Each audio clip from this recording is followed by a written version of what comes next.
Baik pemirsa, Anda masih bersama kami di Bangga Magelang. Bagi Anda yang masih belum mendownload GPM Stream, saya bisa mengingatkan sekali lagi, download segera GPM Stream sehingga Anda bisa menyaksikan Magelang TV secara streaming. Baik, masih bersama AKBP Katarina, senang sekali. Tadi kita sempat ngobrol bagaimana perkembangan sejauh ini sehingga berdirinya BNN di Kabupaten Magelang dan juga sangat menginspirasi sekali cerita-cerita yang diceritakan Ibu Katarina. Kalau tadi kita membahas bagaimana perkembangan BNN di Kabupaten Magelang, kalau melihat situasi saat ini di tengah pandemi COVID, sebenarnya bagaimana kaitannya Ibu? Adakah relasinya tentang penyebaran dan juga pemberantasan narkoba, kemudian ada kaitannya dengan kesehatan juga di COVID-19 saat ini? Ya. Kalau narkoba, otomatis dia yang sudah menggunakan narkoba, ini menurut dari pengamatan hasil evaluasi dari dokter bahwa pengguna narkoba ini akan melemahkan daya tahan tubuh. Baik. Sedangkan COVID ini, kalau daya tahan tubuhnya berkurang, ini mereka pun akan rentan dengan segala macam penyakit. Tidak hanya COVID aja ya, tapi apapun penyakit itu banyak yang masuk. Ini kalau menggunakan narkoba, yang penyalahgunaan narkoba yang terlalu banyak gitu. Iya. Jadi memang sangat terkait dengan kesehatan, bukan hanya COVID-19 tentu saja, tetapi juga berkaitan sekali dengan kesehatan dan juga penyakit-penyakit lainnya. Ya, betul. Ibu, kalau dilihat sekali dengan program-program yang sudah dijalankan sejauh ini, bisa diceritakan Ibu, sebenarnya seperti apa program yang sudah berjalan selama 2 tahun atau mungkin yang akan dilakukan? Kalau kami program yang pertama ini kami memang dari P2M itu untuk pencegahan dan pemberdayaan masyarakat. Nah, untuk pencegahannya kami melalui sosialisasi, kemudian dengan tes urin, kemudian pemberdayaan masyarakat. Kami pemberdayaan masyarakat juga kami bekerja sama dengan masyarakat, mengajak kepada masyarakat peduli dengan penyalahgunaan narkoba. Jadi kita membentuk beberapa relawan. Ada relawan-relawan dari sekolah, kemudian relawan dari masyarakat umum, kemudian relawan dari ASN itu sendiri. Di mana kami pertama kali kami tes urin ke ASN di lingkungan Pemda Jawa Tengah ini, kemudian di lingkungan dari kejaksaan, kehakiman, kemudian dari BPS, kemudian dari BPN, itu pernah kami lakukan di sana. Nah, ini dengan maksud bahwa setelah urin kita laksanakan di sana untuk pendeteksi dini, kemudian kami membentuk untuk relawan. Membentuk relawan, kemudian kita juga membentuk yang peduli untuk pemberantasan narkoba. Nah, selain masyarakat, kemudian dari ASN, kemudian kita juga bekerja sama dengan Polri juga, nanti bersama-sama untuk bekerja sama ini. Kemudian untuk pemberdayaan masyarakat, kami pendekatan dengan kepala desa, dengan lurah ini, di mana daerah rentan untuk narkoba, kami untuk para pecandu yang mantan pecandu ini kami latihkan untuk bekerja. Melalui Dayatif ini kami latihkan untuk bekerja. Kami ngambil tempat kemarin, satu contoh yang kita sudah bekerja sama untuk Dayatif ini, pemberdayaan alternatif ini, kami ngambil tempat di Desa Mertoyudan. Nah, Desa Mertoyudan ini memang ranking 1 di situ, ranking 1 untuk penyalahguna itu, sehingga kami melatihkan untuk para mantan pecandu ini untuk bekerja bersama-sama. Rencana yang kami latihkan itu untuk budidaya cacing sutra. Budidaya cacing sutra nanti ini karena mereka katanya itu di sana itu juga penghasilannya agak tinggi juga, karena kebutuhan dari masyarakat untuk cacing sutra itu banyak, sehingga kami ngambil di situ. Dia lebih cocok katanya untuk cacing sutra, sehingga saya latihkan di sana. Ini belum selesai, masih program karena ada COVID-19 ini, sehingga berhenti untuk pelatihan. Nanti kami teruskan setelah ini, kita boleh berkumpul, kita teruskan lagi. Nah, untuk alat-alat kita dibantu oleh BNN, dibantu alat-alatnya, kemudian dibantu untuk pelatihannya juga. Kami bekerja sama dengan perikanan untuk ini. Perikanan, kemudian UMKM dari Pemda Magelang. Baik, kalau dilihat sendiri di sini bagaimana Ibu menceritakan kerjasama dan juga relasi yang sangat kuat dengan masyarakat ya tentu saja.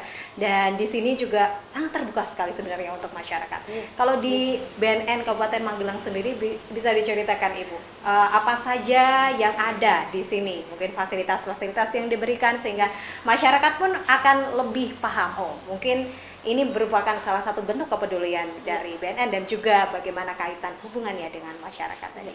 Jadi kami untuk pendekatan dengan masyarakat selain sosialisasi ya. Betul. Sosialisasi baik di sekolah, di masyarakat, kemudian untuk mulai dari tingkat PAUD sampai dengan SLTA, kemudian perguruan tinggi, kemudian di masyarakat. Ini kami juga membuat edukasi ya. Edukasi di sini ada PIE yang sudah dibentuk dengan teman-teman kami dari para kasih ini mencetuskan membuat edukasi, ada ruang PIE. Ini ruang PIE itu diantaranya kami ada nongkrong bareng. Nongkrong bareng di situ nongkrong bersama-sama itu di fasilitas untuk semua masyarakat. Kebetulan di memang ada ini. di sini.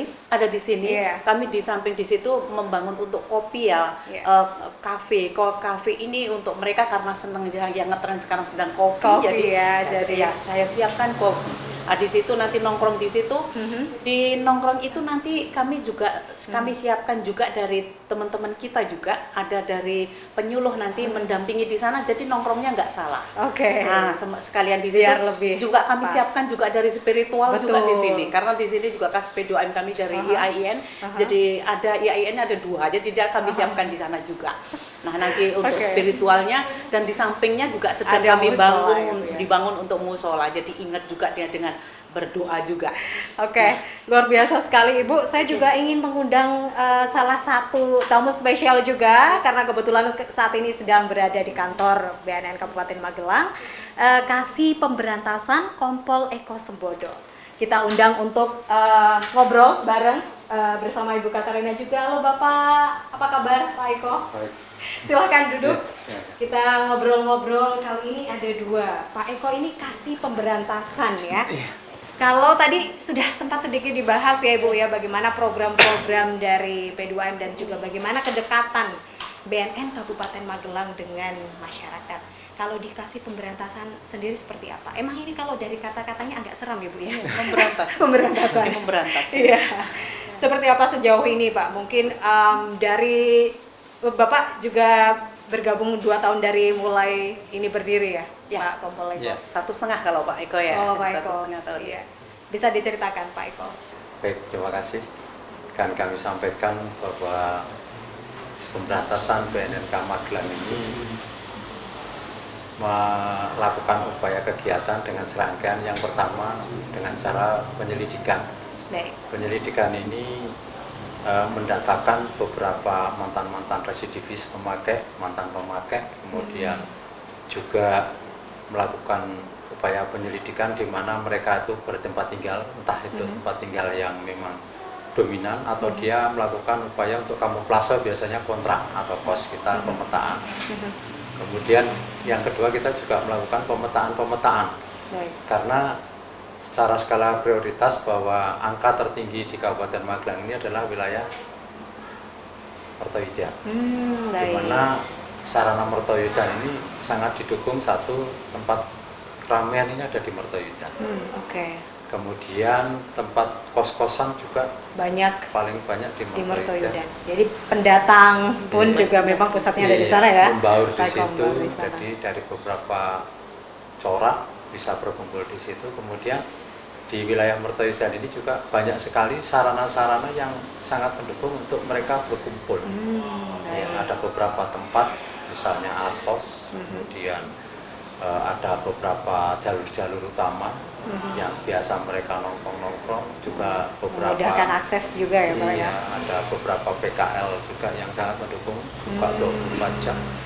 Nah, sehingga mereka lah yang kadang-kadang secara otomatis sering melakukan perkumpulan di situ. Dan adakah cerita-cerita menarik nih Bapak? Kalau saya lihat dari pemberantasan ini, saya sudah bayangkan yang di TV-TV gitu ya, bagaimana peran kepolisian ketika menggerebek gitu. Adakah cerita-cerita yang bisa di-sharing, mungkin juga bisa menjadi pembelajaran bagi masyarakat, Pak Eko? Yang jelas tanpa dukungan dan bantuan dari masyarakat dan peran masyarakat, saya tidak bisa berbuat apa-apa. Oke.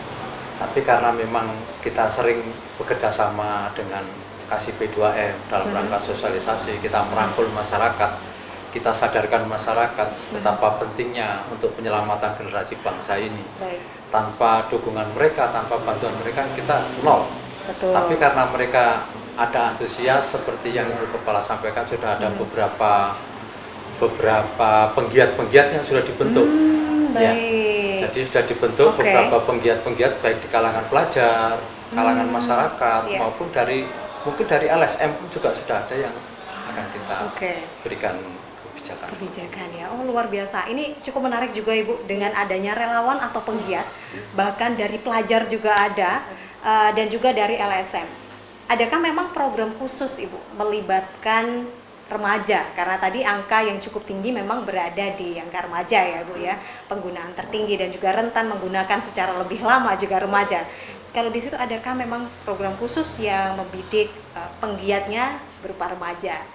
Ada, memang ada program khusus untuk pemberdayaan masyarakat itu, sekaligus untuk kita membentuk relawan dan penggiat.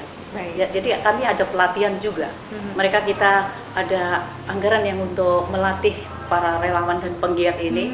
Setahun kita ada 2 kali, 2 kali melatih. Satu kegiatan itu 30 orang, 20 sampai 30 orang. Nah, ini kita latihkan untuk sebagai penggiat maupun relawan.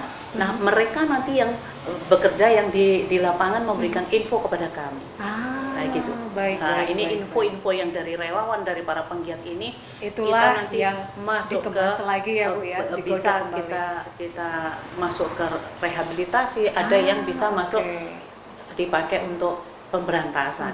Iya, info-info ini ya. Tanpa info-info itu kita juga kita jadi ya nol lah gitu, nggak ada informasi dari masyarakat. Iya, keterlibatan masyarakat memang memiliki peran yang cukup tinggi rupanya, dengan program-program penggiat-penggiat yang ada dan juga organisasi sangat membantu kinerja BNN Kabupaten Magelang. Terima kasih banyak Pak Eko atas kesediaannya bersharing kepada kami, dan juga semoga cukup menginspirasi, dan selamat bertugas kembali sebagai Kasih Pemberantasan. Pemirsa, kami akan segera kembali, tapi nanti kami juga akan ada tamu spesial lagi. Selain dari Kasih Pemberantasan Kompol Eko Sembodo, di sesi ini kami juga akan mengundang Kasih P2M atau Pencegahan dan Pemberdayaan Masyarakat Bapak Khairul Anam, dan juga Kasih Rehabilitasi Ibu Florentina. Segera sesaat lagi, tetaplah bersama kami di Bangga Magelang. Get your JPM Stream apps now.